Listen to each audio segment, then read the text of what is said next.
All right. Are we waiting for anybody else? Gary said he wasn't gonna make it, hey? Yes, that's correct. Okay, well, there's Dan. All right, we'll call the meeting to order. Can we get a roll call? Chairman Johnson, Present?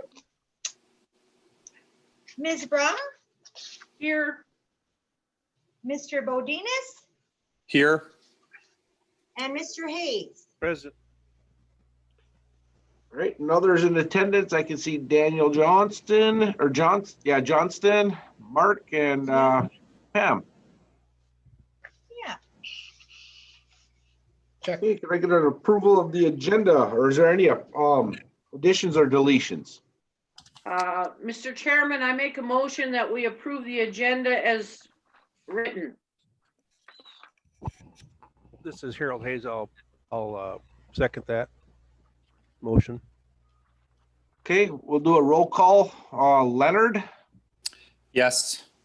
Margaret, Yes. Harold, Yes. and Chair votes yes. Prior meeting minutes, December 2020. Mr. Chairman, I make a motion that we approve the prior meeting minutes as written and compliment Pam on doing a fantastic job of capturing everything we talked about. It was a Okay. very thick meeting. thank you. Can I get a second on that? I'll second it. This is Harold. All right. Any discussion? Hearing none, we'll do a roll call vote. Leonard, Yes. Margaret, Yes. Harold, Yes. Chair votes yes. Financial report for December 2020. Like if you saw the notes from Gary, the only thing he pointed out, talked about the other revenue, the trucked wastewater. Obviously, we're still trending ahead on that, which is good. He did point out power. I don't know if that's a trend of right now, we're using more power because it's winter. And also having that engine down for a bit there, but that's something we're gonna have to keep track on. And then his other point was the solids handling project, the engineering costs involved with that are reimbursable through the SRF loan, but we can't start drawing off that until we get to that stage, the fourth quarter. So we have to pay the bills. So he's been taking the money out of our budget, so it's going to be kind of out of whack there for a bit. As soon as we can start drawing off that loan, he'll pull that money back out and balance that out again. So that's what that line item under expenditures, that's at 100% right now. And that's going to keep climbing. Other than that, is there any other questions? There's nothing else that really jumped out at me or anything that Gary pointed out. A question, did he include the invoices from Semco and BLP just to show us how much the power costs had gone up in the last 30 days? No, that was, you, I believe, requested that the last meeting, and Pam had pulled up our latest bills, Okay, and we just put that in there, for the board to take a look at. You can see a big part of our electric bill is the demand charge. yeah, And there's just really no way for us to ever get away from that, because every time those engines kick out for whatever reason, whether a squirrel dies on the grid or we have something internal that the relay trips, we have an instant demand for all that power. So, obviously BLP charges a demand charge for that. And we're going to hit that every month. I can't foresee a month where we're not going to have that charge. quick question, the demand charge is the charge that the energy company charges the plant when one of the engines goes down and they immediately have to switch to supplying full power, correct? Right. I believe what it is they have some sort of calculation that they have to have the equipment here to be able to have the capability to supply us with, 250 kW or whatever it is for the plant to operate. Generally looking at what our usage, we're right around the 200 kW. But when those engines die off, we have to have that power. So, that's why they have that.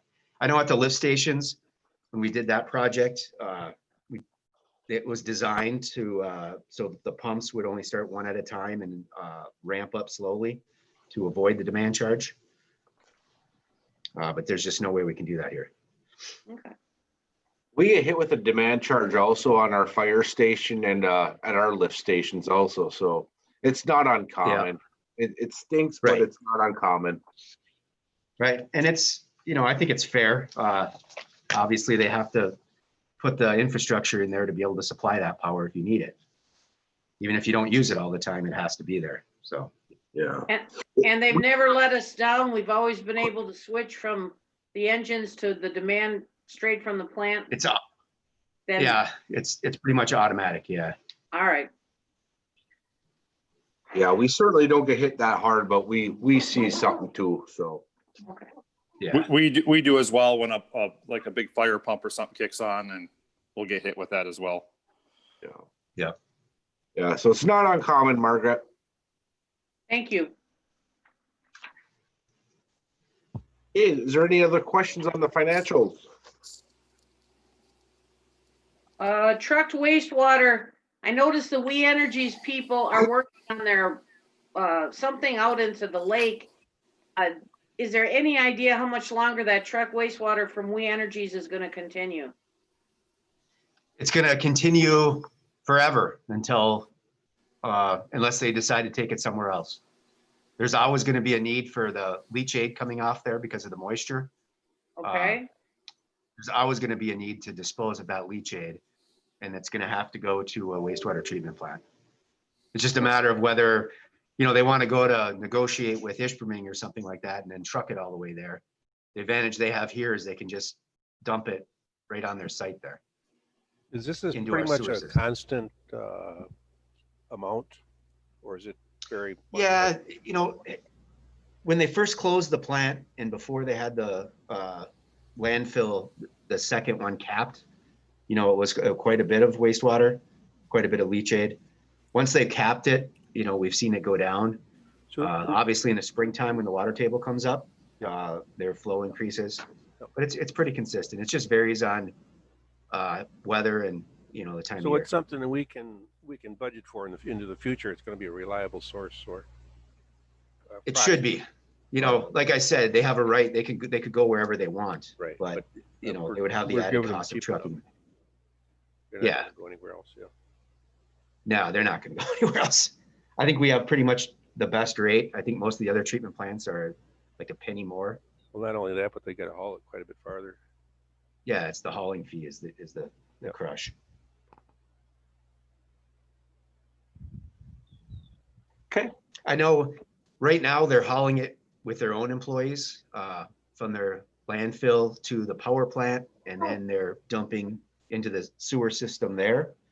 I know when they first started this process, they thought that once that plant was taken down, they were going to have to come up with another plan on getting it down to the treatment plant here. Whether they have a connection that they can dump on site or, I don't know what their plans are as of this time. Yeah, the closest sewer is probably their plant. And they don't have any sewers Yes. out along the Big Bay Road. So. And it's kind of ironic that this leachate, prior to them closing their treatment plant there, all of it went to their treatment plant, which was not even anywhere as sophisticated as our municipal Right. plant here. I mean, their waste is pretty dilute, wasn't it? I mean, they've got some Yeah, metals and stuff like that in it, but it's mostly water. right. Correct. all right, I have a question. Are we getting the same amount of leachate from the power plant in South Marquette? We're getting nothing from there. They disposed of their fly ash. I think their fly ash went out to We Energies for some Okay. time. They were disposing of it there. And yeah, we're not getting anything. What we were getting from them is they had their ash pond, I guess they would call it. Mhm. And even though the facility was shut down, they had groundwater coming into there that they weren't allowed to dump into the lake. So they Mhm. had to pump that into the sanitary system. So we were getting that from BLP, but they remediated that area, and we're no longer getting that from them. Okay, I know I have been in contact with the demo people there when they start demoing that. They're looking to, as they hose that place down, they have to capture all that material and they're looking to dump it into the sanitary sewer system. And we started the process of going through our mall. They'll have to get some samples, get some analyticals, and then we'll either give them permission or not permission. But that will be more costly. That one will fall under industrial wastewater. So it'll be, I believe our fee is 13 cents a gallon. 12 or 13, I'd have to double check.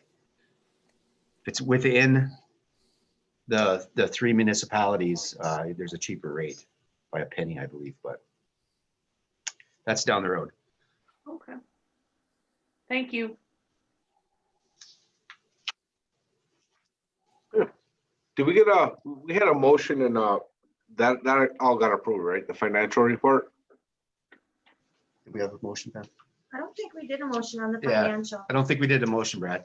Okay, I make a motion, we approve the financial report as presented.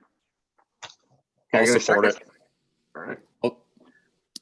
Leonard, we'll do a roll call vote. Leonard, Yes. Margaret, Yes. Harold, Yes. and chair votes yes.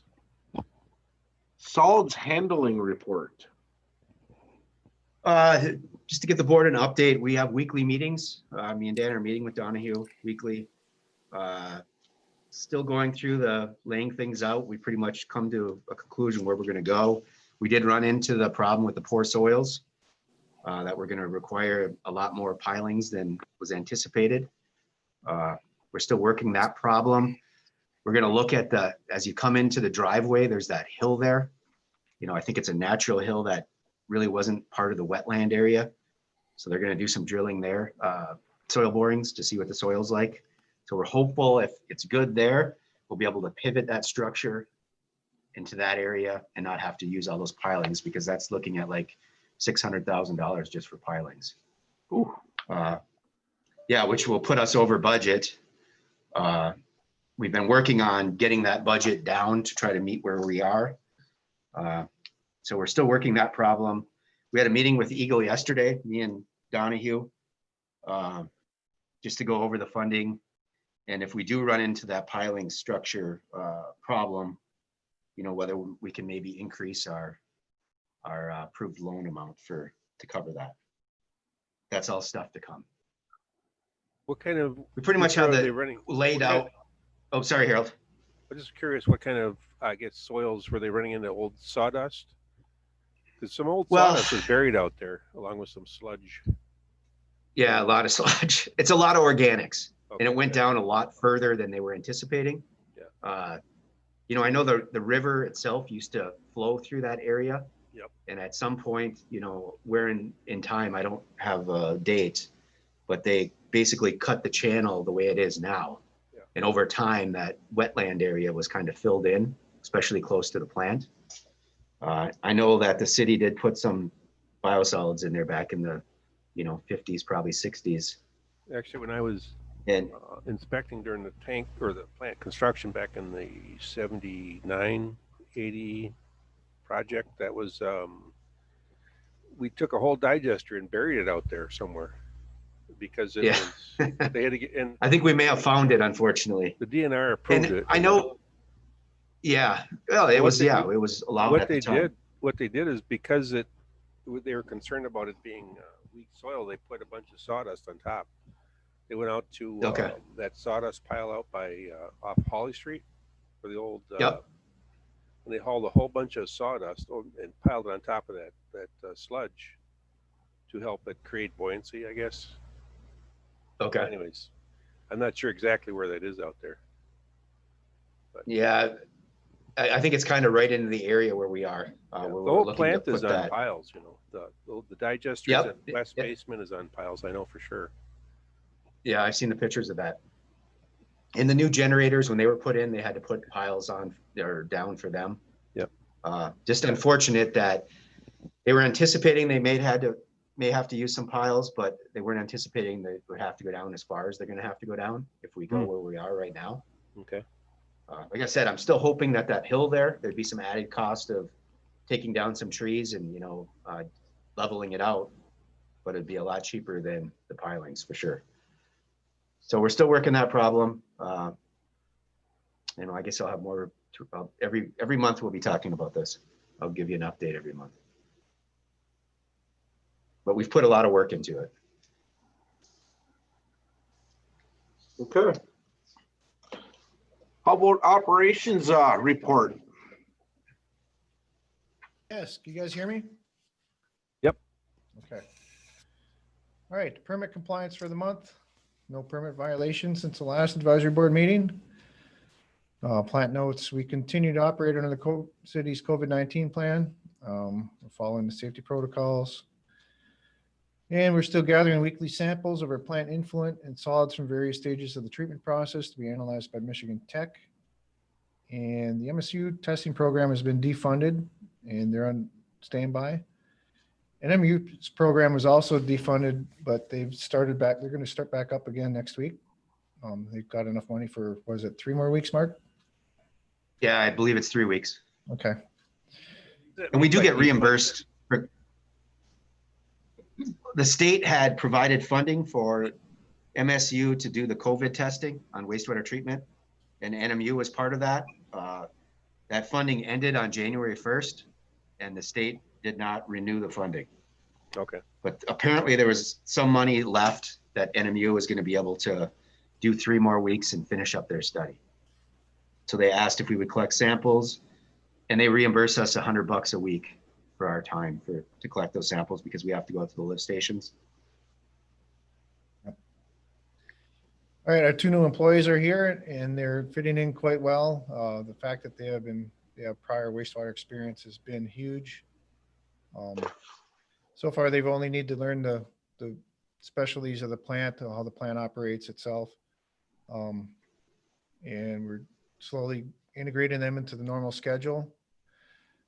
It's been a long time since we've had a full crew, so this is pretty amazing. Dan, Yeah. what was their experience, or where did they work? Scott worked out east at a facility, wastewater facility, and he had other experience. He worked on Iowa Royal for a while, right, Mark? Okay. And, Yeah, he worked for the federal government. He started out at Pittsburgh Rocks, and then he traveled out to Iowa Royal, I think, for 3 seasons where he ran the wastewater system out there. Oh. Then he went out to Yosemite National Park and ran a water system. And then he migrated over to Maryland area. It was a research complex, government research farm complex that he took care of the water and wastewater systems there. Wow. It's a lot of And the other, yeah, and the other one was hire Kyle Rose as a student. He just got done with the water resource program at Bay College, and he had interned with us before. So we had a experience with him. And they're going to fit in very nicely. One thing I will touch on, the city is doing the furlough again to try to save some money. So the 2 new employees were not allowed to, the rules are set up, they're not allowed to take part in it. But the rest of us are furloughing 1 day a week. So we were back full strength for 1 week. And we'll be furloughing until, what was it, Dan? March 14th, I believe. middle of March. Yeah. So the good news there is that we'll save some, a pretty good chunk of change on our wages with that. So Mm-hmm. sorry, Dan, cut you off there. You can finish up. Sure. I've been performing some diagnostics and fact finding on the gas conditioning system, trying to eliminate some issues we have once in a while with it, as far as when the biogas system goes on standby while the gas levels build back up to where we can use it again. There's some random alarms that keep occurring that prevent the system from starting automatically. So there's been a few nights where the generator will shut off on natural gas and just sit there all night long because the skid won't start up. So we want to take care of that problem. Mark and I are starting the process of replacing our SCADA computers. It involves upgrading the software and adding an extra machine or 2, including at the water plant too. So it's a pretty big if I could touch on that, Dan. Yep. You know, when we initially budgeted for this, our plan was kind of to do a turnkey when we bid it out. Get an integrator that would get the software, all the hardware, make the conversion, and then, you know, bring it up and test it and install it. But after talking to the software provider, I think we might be able to have some significant savings because of Dan and his skills and willingness to take on some of this. Some of the conversions a little bit easier, and I think Dan feels comfortable enough to take a stab at that with the help of the software provider, obviously. The issue is really going to be the water plant because they're using an older version that takes significantly quite a few hours to go through. Every screen needs to be adjusted. So we'll probably have to hire an integrator there, but I'm kind of looking at it that, you know, if I bid it out in pieces, we buy the software ourselves, we buy the hardware ourselves with the software provider and Dan doing the upgrade for the wastewater plant and the lift stations, and then getting an integrator to do the other part of it, or the software provider. We may find some significant savings there.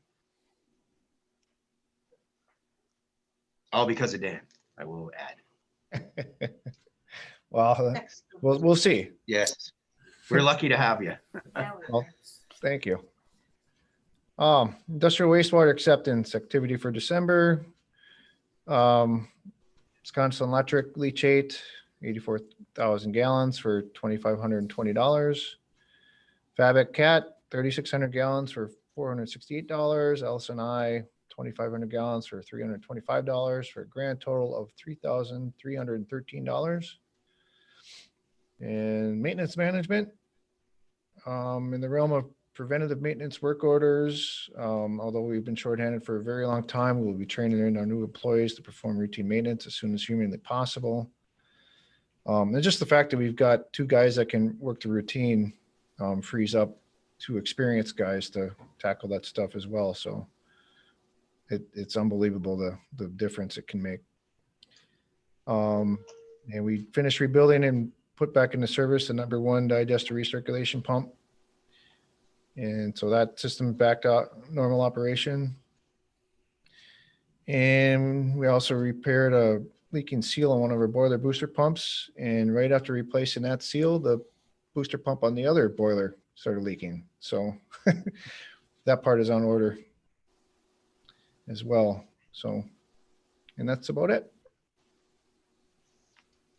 I note that you're making some progress in the routine maintenance, and I appreciate seeing the updates with the progress being reported. It's very helpful. Well, you're welcome, and I appreciate that. Where are you at with grease traps? Have you guys thought about doing that, picking that up again, or is that still on hold for a while? That I just said, ironically had a conversation with our public works department on yesterday about that. We lost our grease trap inspector, and we do not have that requirement in our job description. That is over at Public Works. Okay. I had a discussion with him, and what we're looking at is maybe having the sewer crew, which is really the best option for that, in my opinion, because they're out and about and they see the problems. Maybe having them take it on. We have a few different ideas to work on, but more than likely, it's going to go back over to our Public Works department. Okay. I think that's a really good idea. I mean, why should the wastewater plant personnel be out there doing that? Exactly. When the personnel were out doing the grease traps, they were charging their time to the city's sewer fund, Right. not the wastewater treatment plant. Right. But like Dan said, you know, it's when we basically would try to schedule the guy for a week, you know, to set up appointments and get out there, you know, once a month. And it really takes away from all the other things we need to get done here, which are more of a priority, in my opinion. It really creates. So I am working with Scott Conbenzi on that, and grease creates we'll problems. probably have something coming up. It doesn't create problems at the plant, does it? I mean, it's more of a collection. No. Problem. That's Exactly. Yes. And that's what our grease trap inspector did. He coordinated closely with the sewer supervisor, you know, to find out what is the sewer crew out there when they're out doing maintenance and stuff, where are they seeing the problems, you know, and it was generally around certain restaurants, let's just say, I'm not gonna point out which ones, but certain areas of town, we have issues for sure. They just announced yesterday that the restaurants are gonna be allowed to reopen for indoor dining as of February 1st. So there may Yep, I see that. there may have been a natural reduction in the amount of grease just because there was a reduction in the amount of food being made. But come February 1st, it'll start ramping up again. Right. The truth is, we actually want the grease down here, of all things, now that we have the engines. Grease is a great, produces a lot of biogas. So the more of it we can get, the better. We had issues in the past a long time ago at some of the lift stations. And I think that was why Kurt wanted to get after it a little bit harder, because it wasn't getting done at the time. Public Works at the time, their utility inspector was more focused on water. And he just didn't have time. He was overloaded with that. So now we're looking at maybe getting a second utility inspector in the sewer crew. Hey, Mark, we got a long ways to go on that. What about, I know in the years past, we were using like some different like degreasers and stuff like that. And I know the wastewater plant didn't like that because it was pretty much getting down to the plant itself. Is it that kind of still like a no-no or?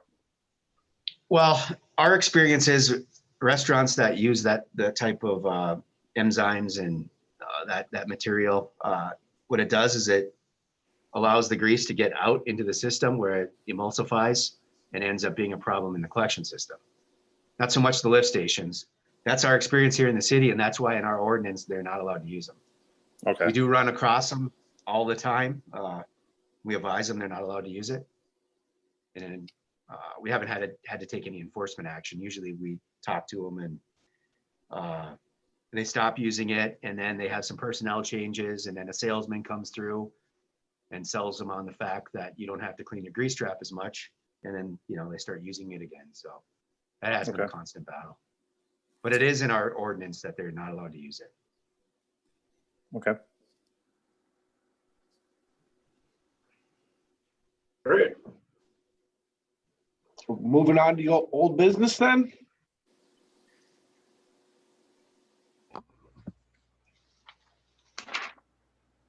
Yeah, we don't have any old business on our end. I don't know if the board has anything. Nope, I don't. Lenny? No. Okay. I've got a one comment, I guess, on the solids handling project. Are we, Mark, is it possible to get maybe the county, the person involved with the septic hauling and that kind of stuff, is that possible to have him talk to us maybe, or about the potential for septic hauling? I can look into that. I mean, what are you looking for specifically? I guess just more information as far as, in fact, I think we should be a little more proactive as far as going after some of these future customers, I guess. Yeah, I've had conversations with the haulers out there. Right.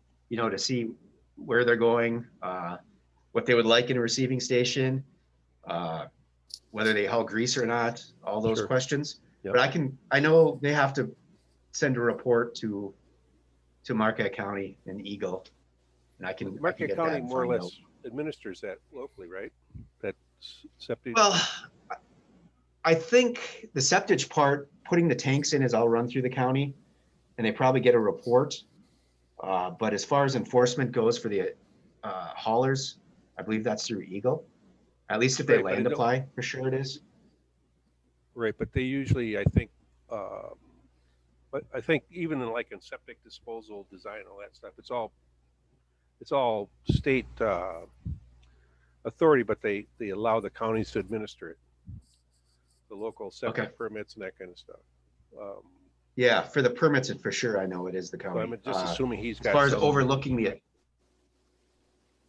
or somebody at the health department has responsibility for septic haulers, I would assume, in the county, but I don't know for Okay. sure. I know when I talked to one of the haulers, he didn't know off the top of his head how many gallons they haul a year. He said his wife does all the book work. He just does the grunt work. Sure. And he said that he was going to send me the report that she sends off to Eagle, to the state. Yep. So I will look into that.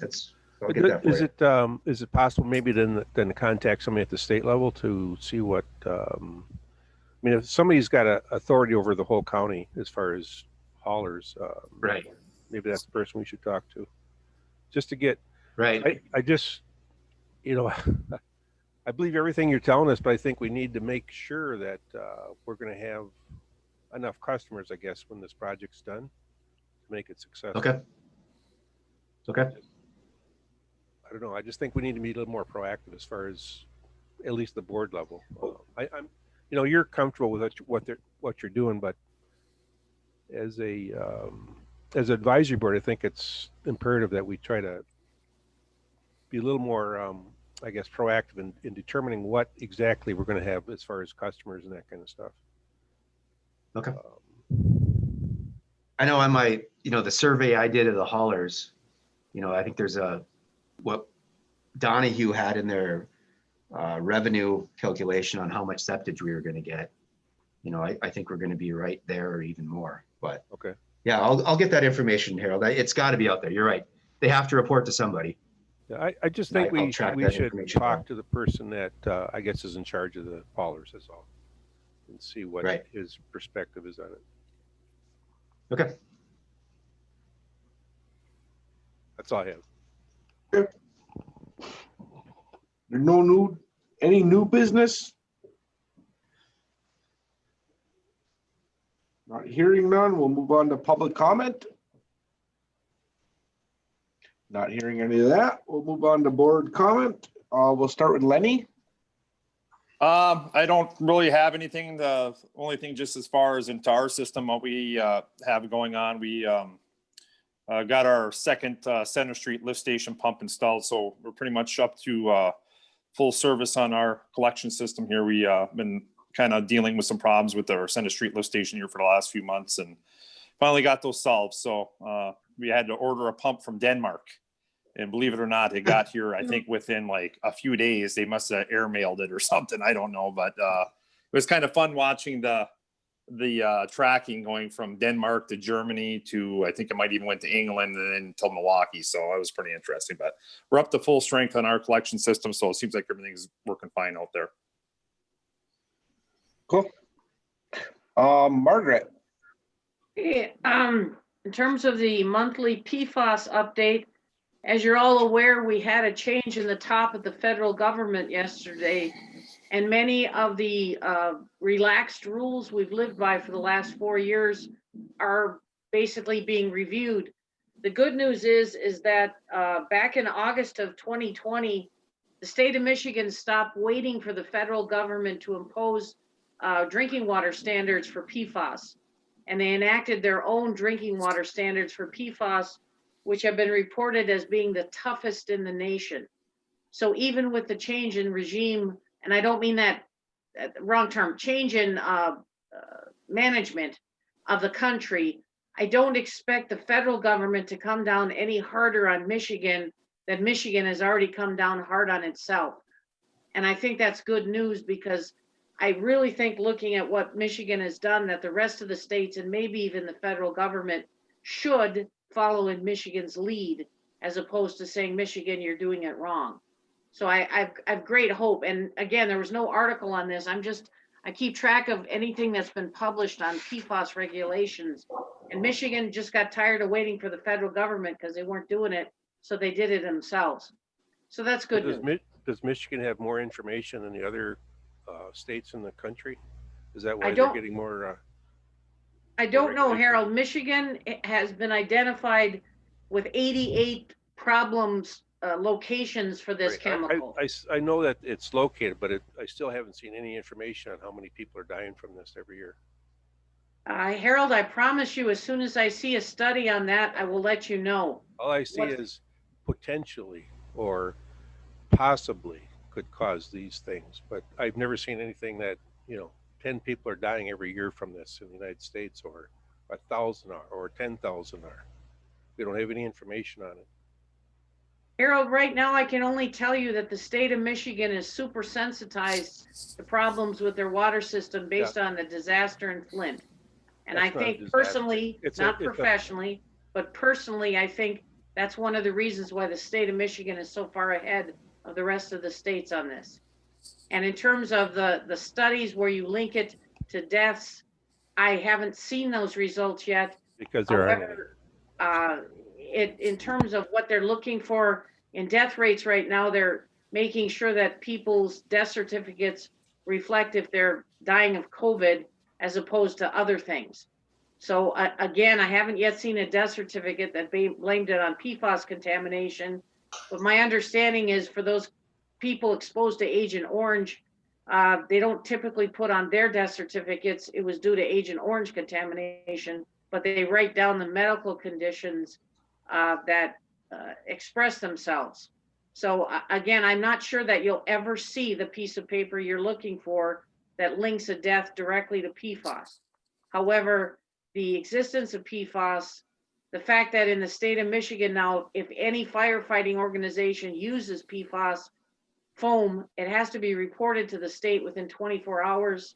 I would say that they're treating it as a clear and present danger to the ecology of the state of Michigan.